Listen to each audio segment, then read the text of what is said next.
होना होगा, नहीं तो इसी तरह से बांग्लादेश में जिस तरह से हो रहा है ये सभी जगह होने लगेगा।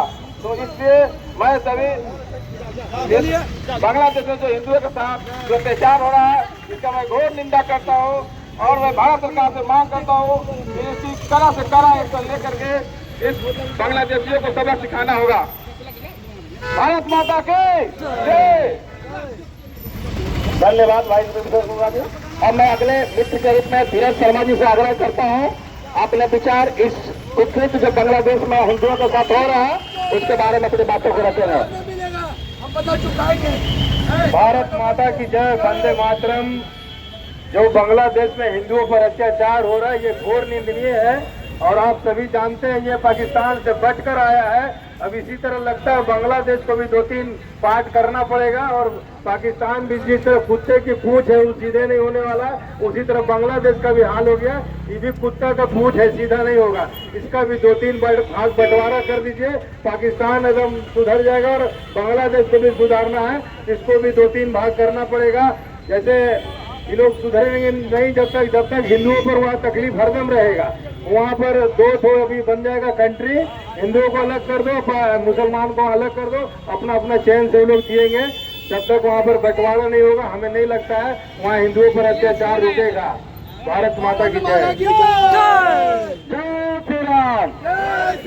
बहुत अच्छा धीरज भाई जी, यह बांग्लादेश भुला रहा है उसको जो आजादी भारत का ही देन है और भारत का ही पंगा ले रहा है। मैं अपने देश के यशस्वी प्रधानमंत्री नरेंद्र मोदी से आग्रह करूंगा, हम हिंदुओं के भावनाओं को समझते हुए जिस तरह एक समय बांग्लादेश को स्वतंत्र किया गया था, आज उस प्रवृत्ति को करते हुए बांग्लादेश पर अपने देश में मिला दिया जाए और जिस तरह भारत में हो रहा है एक ऐसा संविधान बनाया जाए कि विश्व में किसी भी जगह पे हिंदुओं के साथ अत्याचार किया जाएगा उस पर कानून कार्रवाई की जाए, क्योंकि भारत और हिंदू हमेशा सनातन धर्म और दया एक दूसरे पर रखते हैं और इस तरह दया को रखने वाले हिंदू धर्म पे सनातनी धर्म पे यह चित्रित किया जा रहा है, ये जघन्य अपराध है, इसको माफ नहीं किया जा सकता है।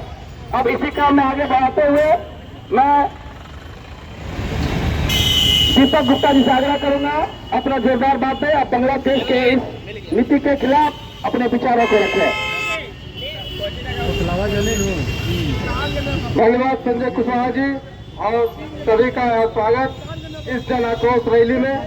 और जिस तरह से बांग्लादेश में हिंदुओं पर हो रहे अत्याचार, हिंदुओं को निर्मम हत्या, वहाँ की माँ बहन का आबरू लूटा जा रहा है दिन दहाड़े, वहाँ पर प्रशासन नाम का कोई चीज नहीं है। आज जीता जागता उदाहरण ये दीपू चंद्र दास जी का निर्मम हत्या देखिए प्रशासन के सामने किया गया है।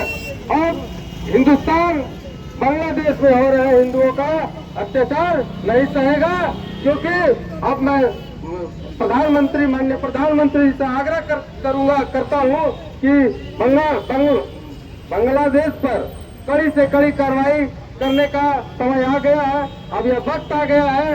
और मैं सारे विश्व के हिंदुओं से आग्रह करना चाहूंगा कि अब समय आ गया है कि अब एक हो जाओ, नहीं तो वह दिन दूर नहीं कि ये लोग इसी तरह से निर्मम हत्या करते रहेंगे। और मैं क्या बोलूं, और लोगों को मैं बहुत बहुत धन्यवाद देता हूं जो यहाँ पे पहुंचे हैं इस आक्रोश रैली में। धन्यवाद। अब मैं इस कार्यक्रम को आगे बढ़ाते हुए एक महिला जो दया का पात्र ममता का देवी का नाता है, यह बांग्लादेश में कुकृत किया जा रहा है, उनसे इनका भी ममता डल गया और ये अपने बातों का आज इस बांग्लादेश के कट्टरपंथी सरकार के विरोध में अपनी बातों को रखना चाहती है। किरण सिंह जी। मैं बांग्लादेशी के लिए मैं ये कहना चाहती हूँ, जिस तरह पाकिस्तान को अलग किया गया है वैसे हिंदुस्तान में बांग्लादेश को अलग किया जाए। नहीं तो बांग्लादेश में जितने हिंदू गांव हैं वो बांग्लादेशी धीरे धीरे उसकी मौत के घाट पे उतारते जा रही है। न माँ बहन की इज्जत को उन लोग रखवाली कर रहे हैं, न ही भाई बहन को इज्जत कर रहे हैं। भाई बहन नीचे जाते हुए खड़े जला दे रहे हैं और मौत के कगार पर रखे जा रहे हैं। मेरे मोदी से ये कहना है और सभी भाइयों लोग से कि इनका जल्द से जल्द कार्रवाई किया जाए, तभी हम लोग हिंदू का सभी सुरक्षित ले पाएंगे। नहीं तो हिंदू तो दया का पात्र है, दया करते रहते हैं पाकिस्तान या बांग्लादेश को और अपने हिंदुस्तान में घुसा ले रहे हैं और धीरे धीरे वो हत्या का पात्र बनते जा रहे हैं। ये हम लोग नहीं सहना चाहते हैं। या नहीं तो हम लोग से यही निवेदन है कि जिस तरह पाकिस्तान को अलग किया गया उसी तरह बांग्लादेशी को भी अलग कर दिया जाए। न हिंदी से कोई नाता रहे न गाता रहे, हिंदुस्तान हमारा सुरक्षित रहे। वंदे मातरम। इसी क्रम को आगे बढ़ाते हुए युवा साथी जो हमेशा एक दूसरे के दुख में मदद करते हैं, मैं ऐसे साथी सपन का सभी से आग्रह करता हूँ कि अपने बातों पर। वंदे मातरम। आज जो बांग्लादेश में हिंदू पर